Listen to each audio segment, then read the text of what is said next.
চট্টগ্রামের আকবর্ষা এলাকার বাসিন্দা ফকির গাজী কামাল দীর্ঘ অনেক বছর ধরে স্ত্রী, ৩ ছেলে ৩ মেয়ে নিয়ে এই এলাকায় বসবাস করতেন। একটি সড়ক দুর্ঘটনায় ফকির গাজীর জীবনে নেমে আসে এক কালো অধ্যায়। তাকে বরণ করতে হয় পঙ্গুত্ব। বর্তমানে সে পঙ্গুত্ব অবস্থায় খুব অসহায়ভাবে জীবনযাপন করছেন। আজ তার পাশে কেউ নেই। স্ত্রী, ৩ ছেলে ৩ মেয়ে, তারাও নেই পাশে।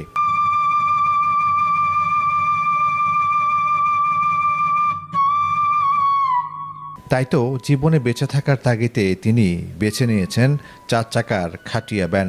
আর এই ভ্যান দিয়ে তিনি প্রতিদিন নগরীর বিভিন্ন জায়গায় সাহায্যের জন্য ঘুরে বেড়ান।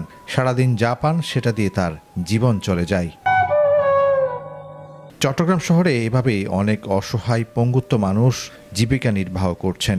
সমাজের বিত্তবান মানুষরা এগিয়ে আসলে ফকির গাজী কামালের ভাগ্য পরিবর্তন হতো। তাই তো বিত্তশালী বিভিন্ন সামাজিক ও মানবিক সংগঠনের উচিত ফকির গাজী কামালের পাশে দাঁড়ানো। তারা পাশে দাঁড়ালে হয়তো ফকির গাজী কামালের ভাগ্য পরিবর্তন হবে।